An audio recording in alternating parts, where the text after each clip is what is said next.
प्यारे साथियों नमस्कार। गुरुजी आरपी शोराण के चैनल में आपका स्वागत है। और आज का जो हमारा विषय है वो है कि हरियाणा, पंजाब, दिल्ली और अन्य राज्यों से जो किसान भाई राजस्थान में ज़मीन लेना चाहते हैं उनके लिए एक छोटी सी सावधानी या खाका मैं पेश कर देना चाहता हूं कि आखिर किस समझदारी से हम ज़मीन लें, क्या हम देखें और किन चीज़ों से है जो हमें अवगत हो जाना हमारे लिए बेहतर है। तो सबसे पहले हम बात करते हैं कि आप जब हमारे माध्यम से या किसी अन्य के माध्यम से जाते हैं तो सबसे पहले आप भूमि की जो है लोकेशन और उस चीज़ को पसंद करते हैं कि ये इतने बीघा ज़मीन है, अच्छी है, ट्यूबवेल लगा है, रोड का फ्रंट है या गांव देहात में है, पक्का रास्ता या कच्चा रास्ता वहाँ से सरकारी जाता है। आप उससे खुश हो जाते हैं, अपने सामर्थ्य के अनुसार आप उसे पसंद कर लेते हैं। अब बारी आती है जब आपको पसंद हो जाती है तो बात चलती है रेट की। रेट जो है मैं थोड़ा सा एक बार वैसे रख देता हूँ कि जो मेन हाईवेज हैं प्राइम लोकेशन से थोड़ा 10-15 किलोमीटर पीछे शहर से, तो वहाँ लगभग 5 लाख के करीब, 5.5 के करीब ये इस प्रकार का रेट चल रहा है। बात जब साई वगैरह होती है तो फिर और खुल के आ जाता है, बार्गेनिंग होती है। दूसरी बात, आप लिंक पे जाते हैं, ट्यूबवेल लगी हुई भूमि लेते हैं जो पानी मीठा है और पद्दर ज़मीन यानी कि प्लेन ज़मीन है, तो लगभग 3 लाख रुपए आप उसका एक रेट मान के चलें, उससे ऊपर नीचे थोड़ा सा हो जाता है। गांव के अंदर वो ज़मीनें जो आप कहते हैं कि ट्यूबवेल हमें नहीं चाहिए लेकिन मीठे पानी की लोकेशन में हो और कम मिल जाती है, आप उसे कामयाब कर लेते हैं। बहुत से किसान ऐसा भी पूछते हैं कि बस ज़मीन चाहिए जी, कोई बात नहीं, लेकिन वो वाजिब रेट में मिल जाए, वो और भी नीचे रेट में मिल जाती हैं। अब बात ये आती है कि आपको ज़मीन पसंद आई तो जमाबंदी जो फ़र्द वगैरह होती है आप वो मंगवाते हैं। अब यहाँ क्या दिक्कत आ जाती है कई बार कि वो जो नक्शा होता है वो सिर्फ सीमित होता है उसी भूमि का, वो बड़ा नक्शा पटवारी वाला नहीं होता। तो आप जो है सारी चीज़ें पसंद करके उन्हें बोलिए जी ज़मीन भी पसंद आ गई, आप रेट में भी हमें पसंद आ गए, अब आपका कमीशन बता दीजिए क्या है कि 2% है, क्या है, इतने पैसों के हिसाब से कितना बना, सारी बात आप खोल करके ले लीजिए। और दूसरी बात एक आ जाती है कि जी हम पैसे ज़मीन के कुछ रोकेंगे, जब हमारी आप पैमाइश करवा दोगे वो पैसा आपको तब जो है हम दे देंगे। कई किसानों ने पैमाइश करवा रखी होती है और तारबंदी करके प्रॉपर कर रखी है, वो तो हमें समझ में आ जाता है कि जी तारबंदी है, चलो इसकी अपने हिसाब से या जैसे पटवारी साहब को भी लाया जाए या क्या है इसकी नपाई हो जाती है, वो तो समझ में आ जाती है। लेकिन जहाँ तारबंदी नहीं है और नहीं है, सीमाएं कुछ ऐसी हैं कि पता नहीं लग पाता, तो आप कहिए कि हम पैसा तब देंगे, बाकी बचा हुआ जब आप पैमाइश करवा दोगे। तो वो सारी की सारी बातें हमारे इकरारनामे के ऊपर जो है लिख ली जाती हैं। तो आपको पसंद भूमि भी आई, पैसा भी आपका खुल गया, कमीशन भी आपका सेट हो गया। अब जो है आप एक बार तहसील जिसको कह देते हैं, पटवार खाना जो है, पटवारी से ज़रूर मिलिए, उन्हें वो नक्शा दिखाइए कि जी ये नक्शा है, मुझे पसंद आ गया, ये भूमि साहब मुझे चाहिए, इसका बड़ा नक्शा जो आप दिखा दीजिए कि क्या ये सही है, क्या यही स्वामी है, स्वामित्व का मतलब क्या इसी के नाम इंतकाल हो चुका है, ये शामिल खाते की है, इस मालिक के नाम और कितनी ज़मीन है, ये कैसे है। तो वहाँ से थोड़ा सा आप उनसे बातें कीजिए, नंबर भी ले सकते हैं, उनसे बातें कर सकते हैं। तो ये क्या है, ये एक आपकी मजबूती है जिसके ऊपर आपने हमारे ऊपर भी विश्वास नहीं करना। आप जैसा कहेंगे हम भी आपके साथ वो ताल ठोकेंगे। जी किसान कह रहा है ये लेने वाला, तो चलिए दिखाइए भाई, वरना इसको ज़मीनें और बहुत। तो कहने का मतलब ये है कि आप को जो सचेत करने वाली बात है वो मैं आपसे थोड़ा साझा कर रहा हूँ। ठीक है, आपने पटवारी साहब से भी मिला, आपको तस्दीक हो गई, ज़मीन भी वही है, नक्शा भी वही है, आपको रेट भी समझ में आ गया। अब जो है जो इकरारनामा होता है एक सादे के कागज़ पर होता है, वो कोर्ट में मान्य नहीं होता। स्टाम्प के ऊपर भी नोटरी जो है ज़रूर करवा लेना चाहिए।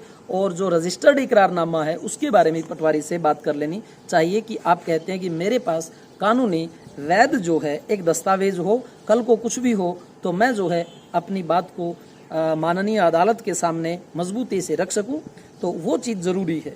गवाह जब आपके पास में बनते हैं तो गवाह से भी आप बोल दीजिए कि जी आपका भी जो है एविडेंस, जैसे हमारे साथ हमारे जैसे लोग हैं तो उनका भी आपके पास में ये आ जाए कि जी ये हमारे गवाह थे। ठीक है, तो इस प्रकार से, और हो सके तो आप एक बार जो ये आपका वकील होता है उससे भी मिल लीजिए और उसको बोल दीजिए कि मान लो कोई रजिस्ट्री ना करवाए या फिर मना कर दे या 100 झमेले में पड़ जाएं, आखिर हम कैसे चलें, क्या क्या डॉक्यूमेंट्स हमारे पास में हो, उसी के रिगार्डिंग मैं वही बातें आपसे बता रहा हूँ। शायद आपको मुझसे ज़्यादा अगर कुछ नॉलेज है तो वो भी आप शेयर कर सकते हैं, क्योंकि सीखना एक ज़िंदगी का कार्य है। अब बात ये आती है कि आपने क्या किया, इकरारनामे पर अपनी सारी बातें लिखवा ली। अब वहाँ लिखवाने में भी बातें कुछ जो ऐसी आ जाती हैं, शामिल खाता है ए और बी दो भाई हैं, ए की अपनी ज़मीन है, बी की अपनी, लेकिन उन्होंने नाम नहीं करवा रखी। अब उसने दिखा दी ए वाली साइड कि ये जी मैं बेच देता हूँ, वो रोड के ऊपर है, वो रोड से थोड़ा पीछे है। कल को वो दावा कर देता है कि जी ज़मीन जो है दोनों की रोड से लगती हुई हो, अर्थात ए और बी दोनों ही रोड के टच में आए, फिर आपको समस्या हो जाती है। तो आप कहिए कि जी रजिस्ट्री दोनों की सिंगल सिंगल अलग अलग करवा दो, हम तैयार हैं लेने के लिए। आप पहले उनको भी कर दो अलग, एक दिन तो होना ही है, नाम करवा लेंगे, इंतकाल करवा लेंगे अपना। या फिर जो है अगर आप साइड लिखवाते हैं तो फिर वो लिखवाइए पूरी, उत्तर में कौन है, दक्षिण में कौन है, पश्चिम में कौन है, वो भाई है तो उसका क्या नाम है, उसकी ज़मीन हमारी आगे रोड से टच है, उसकी पीछे है। इसीलिए मतलब कहने का क्या है कि सारी बात अगर आप दिशाएं वगैरह लिखवा करके इकरारनामे को मजबूत बना लेते हैं ताकि कल को उसमें कोई छेड़खानी ना हो सके, वो आपके लिए वाजिब है। और हम भी ऐसी ही चीज़ के लिए आपका साथ देते हैं और ऐसा ही कार्य करवाते हैं ताकि हमें आप गैर ना समझें। हमारे जो सब्सक्राइबर हैं, लाइक करने वाले हैं, ये एक किस्म से हमारा परिवार है, तो हमें प्रोत्साहन मिलता है। और गाहे बगाहे जब हमारे जानने वाले इस तरह से लोग मिल जाते हैं कि जी आप तो वो हैं, मास्टर जी हैं, और आपका वीडियो देखा था, ये देखा था, बड़ी खुशी हुई, तो हमें भी अच्छा लगता है कि जब अच्छा करते हैं तो अच्छा समाज हमसे जुड़ता है। आप लोग हमारी मजबूती हैं, हम आपकी मजबूती बन जाते हैं। तो आपने प्रॉपर तरीके से अपना इकरारनामा भी लिखवा लिया, आपने सारी बातें वहाँ पर लिखवा ली। उसके बाद आती है कि जी हमें कब्जा दे दीजिए, क्योंकि कई बार ऐसा हो जाता है। दूसरों की अगर मैं बात करूं, मान लो कलयुग है ये, बाप ने कहा कि तुम निकम्मे हो, मेरे अधिकार में नहीं, मैं तो ज़मीन बेच रहा हूं। कई कह देते हैं मैं गौशाला के नाम करवा दूंगा, कभी कुछ कर देंगे, सरकार अपने आप ले लेगी, कुछ ऐसा आजकल चलता है। तो बाप ने ज़मीन नाम करवा दी, बेटे जो है लठ उठा के खड़े हो जाएंगे कि इसकी कैसे हिम्मत, हमें क्यों जमा था, आज ये कैसे भाग सकता है। तो वो विवाद वाली भी कुछ ज़मीनें हो जाती हैं। लेकिन उसके लिए आप जो है बयाने पर ही कब्जा ले लीजिए कि भैया हमें बयाने पर आप जो है कब्जा दे देंगे, ये बात जो है उसके अंदर लिखवा लीजिए। और आप वहाँ जो है निर्माण कार्य के लिए चाहे 10,000 15,000 की ईंटें गिरवा दें, ठीक है, कुछ तारबंदी करवा दें, पट्टी रोप दें, या कुछ भी, मतलब लोगों को थोड़ा लगे कि भाई ये ज़मीन बिक गई है और मालिक जो है इसका कब्जा ले चुका है और इसकी आगे तो रजिस्ट्री ये फाइनल हो गया। कुछ अगर उसमें फिर भी कोई गुंजाइश हुई तो उसका हमें पता लग जाता है और जो है आपका बहुत कुछ जाने से बच जाता है। हमारे साथ ऐसा नहीं होने वाला, क्योंकि हम जो है जितना आप जानते हैं, जितना हम जानते हैं, उसका मिल करके जान करके अच्छा ही करवाते हैं, कोई गलत नहीं। लेकिन फिर भी बातों पर प्रकाश डालना, देखिए हमारा, जैसा मैं टीचर हूं तो मेरा तो पेशा ही हो जाता है कि सभी चीज़ें आपको जो है दिखा दी जाएं पहले से। अब जो है आपकी रजिस्ट्री का नियत समय आता है, तो रजिस्ट्री के लिए भी पुख्ता आधार होता है कि आप पैसा जो है रोकड़ दे रहे हैं, वो कभी भी मत दीजिए, क्योंकि उसका कोई आधार नहीं होता। गवाह भी मुकर जाते हैं। आप ऑनलाइन या रजिस्ट्री से जब वो पैसा देते हैं, ऑनलाइन, और जब आप बैंक से चेक से पैसा देते हैं तो वो वैलिड एविडेंस होता है, कानूनी दस्तावेज होता है, इकरारनामा आपका, वो ये सारी चीज़ें जो है प्रूव कर देती हैं कि यस आप जो है उसके अब स्वामी बन चुके हो। अब आपकी ज़मीन जब रजिस्ट्री हो जाती है उसके बाद भी जो है आप उसका रजिस्ट्रेशन नंबर जो वो करवाते हैं, मतलब इंतकाल के लिए स्वामित्व, जिसे जो है खारिजनामा बोल देते हैं कि भाई उस जो भूमि के स्वामी को खारिज कीजिए, अब हमारा वहाँ नाम जो है आप डाल दीजिए। क्योंकि जब ये नहीं हो पाता, रजिस्ट्री होती है, हम चले आते हैं, इंतकाल के लिए जो है हम पैसा वगैरह दे करके उसको पटवारी जी को नहीं बोलते, तो वहाँ गड़बड़ होने की संभावना है। क्योंकि स्वामी पिछले वाला ही है, वो लोन ले सकता है, कोई और चीज़ ले सकता है, वो आगे बेच सकता है, तो वो बेचेगा तो आएगा तो धोखाधड़ी में निस्संदेह है। लेकिन लोग कर देते हैं बाद की तो बाद, कहते हैं राजस्थान में कई बार या और जगह कि जी रोटी जीमने के बाद में तो चढ़ू होती है, यानी बाद की बातें हैं, बाद में हैं। लेकिन आपको जो है वो भाई मजबूत हो जाना है।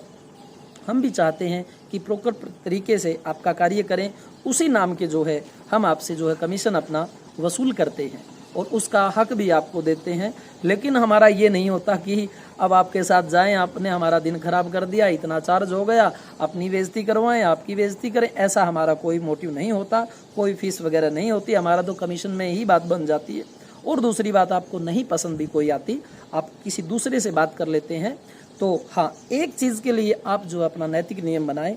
एक भूमि आपने हमारे से देखी, 4 लाख रुपए में भाव तय हुआ, फिर आज जो है आप घूम फिर के दूसरे के पास चले गए, उसी भूमि को ले रहे हैं और 4 में ही ले रहे हैं, तो वो तो थोड़ी शर्म जो है दूसरे को भी आनी चाहिए। हाँ, 3.5 में अगर ले रहे हैं तो स्वागत है, ये आपका हक है ठोक बजा करके चीज़ें लेने का। बाजार में भी जाते हैं तो एक दुकान से बात करके 6 दुकानों पर और चक्कर काट आते हैं, उसमें हमें कोई प्रॉब्लम नहीं होती। भाई दाना पानी जो है कर्मों का है, सबको मिलना है, सभी उसी के रिगार्डिंग मेहनत करते हैं। हमारा जितना 20 साल का तजुर्बा है, जो कुछ हमने देखा है, जैसे हमारे वहाँ पर रिश्तेदार हैं, हमारी खुद की ज़मीनें हैं, जो हमारी मजबूती है वही आधार बना देती हैं हमें कि हम जो है पुख्ता तरीके से आपको वो चीज़ सपुर्द करवा देते हैं। तो दोस्तों, आपको ये वीडियो कैसा लगा? आप जो है लाइक करते हैं तो थोड़ा प्रोत्साहन मिल जाता है, सब्सक्राइबर करते हैं तो आप एक परिवार की वो जैसे पार्टियां करती है ना कि आप सदस्यता ले लें, ऐसी एक सदस्यता मिल जाती है और उससे हम और भी यूँ होते हैं कि ये हमारे ही जो हैं फैन फॉलोवर हैं और हमें पसंद करते हैं, हमसे जुड़ने वाले हैं, तो अच्छा लगता है। और कोई ऐसी बात नहीं रही जो और बताने लायक हो। बाकी ज़मीन आपको पसंद आई, इकरारनामा हुआ, रजिस्ट्रेशन आपने करवाया, सब प्रॉपर काम जो है वो आप ये ना सोचें कि ये कह रहा है तो ठीक है। नहीं भाई, आप जो है अपने तरीके से हमें भी कहें जी आपने ये कहा है, चलो भाई वहाँ चलते हैं, चलो वो दिखाते हैं। तो इस तरह से आप जो है अपनी बुद्धि से और अपने विवेक से, अपने धैर्य से। हाँ, एक बात और मैं आपको बताना चाहता हूँ, आप हरियाणा पंजाब के हैं, यहाँ की आपने वो चीज़ें देखी हैं कि नहर का पानी फुल चल रहा है, ट्यूबवेल जो है खूब खेत को भर रहा है, वहाँ ऐसा नहीं है। विषम जो है थोड़ी ज़िंदगी है, गरमाई का जो है स्तर यहाँ से थोड़ा सा ऊंचा है, हरियाली का स्तर यहाँ से थोड़ा सा नीचा है। क्यों? क्योंकि वहाँ दूर तक जो आपको खेत जो है दिखाई देते हैं, आंखें भी थोड़ी यूँ हो जाती हैं। यहाँ तो हर तरफ आप देख रहे हैं हरियाली, हरे भरी चीज़ें हैं, मन प्रसन्न रहता है। वहाँ थोड़ा सा आप एक बारिश के सीज़न में जैसे जाते हैं वहाँ कुछ और मिलता है, गर्मियों में जब जाते हैं धूल भरी जब आंधियाँ चलती हैं, देखो बताना हमारा फ़र्ज़ है। आप ये चीज़ सोच के चलें कि अगर आपको स्वयं को खेती करनी है, वहाँ रहना है, तो गांव के नज़दीक, शहर के नज़दीक की जो भूमियाँ हैं वो आप जो है पसंद कीजिए। पानी जो है लगा हुआ देखिए, या अगर आप थोड़ा सा जानकार हैं या हमारे पर भी ट्रस्ट कर लेते हैं, हम जो बताते हैं वैसी वो कम रेट में ज़मीन मिल जाती है। तो इस प्रकार से मैंने आपसे सारी की सारी बातें साझा की। हरियाणा और पंजाब और दिल्ली का जो व्यक्ति है वो वहाँ रह करके स्वयं अगर खेती करे तो थोड़ा कठिन है। आप वो ज़मीन जो है हिस्से पर दे देते हैं या आध पर दे देते हैं, वो एक अलग चीज़ है। लेकिन एक बार आप जो है वहाँ जाइए और उसको अच्छी प्रकार से देखिए, सर्वे कीजिए, परिवार वालों से डिस्कस कीजिए, उनको दिखाइए, फिर आप अपना मन बनाइए। कोई जल्दबाजी नहीं होती, हमारी गाढ़ी कमाई होती है और पैसा ऐसे ही नहीं आता। बड़ी आशाएं, बड़े विश्वास हम लेकर के चलते हैं। आपका वो विश्वास ना टूटे और परमात्मा ऐसा ना करे कि कुछ हमसे भी गलत हो। हम भी जो उससे डर करके अच्छा करने की कोशिश करेंगे। आप भी सचेत रहिए और अच्छी प्रकार से ठोक बजा करके चीज़ें लीजिए। सभी लोग हमारे लिए अच्छे होते हैं, कोई बुरा नहीं होता। आपका दाना पानी अगर हमारे नसीब में है तो वो हमें मिलता है, आपका उस भूमि में दाना पानी है तो वो आपका मिलता है, इसमें कसूर किसी का नहीं होता। आप जो है सचेत रहिए, जागरूक रहिए और जो है इत्मीनान से आप हमारे साथ जो है चल करके वो चीज़ें देख सकते हैं। धन्यवाद। वीडियो कैसी लगी? सब्सक्राइब और ये जो शेयर वगैरह होता है और जो ये लाइक वो कर लें तो अच्छा है, ना करें तब भी अच्छा है। आप जागरूक रहिए बस। धन्यवाद।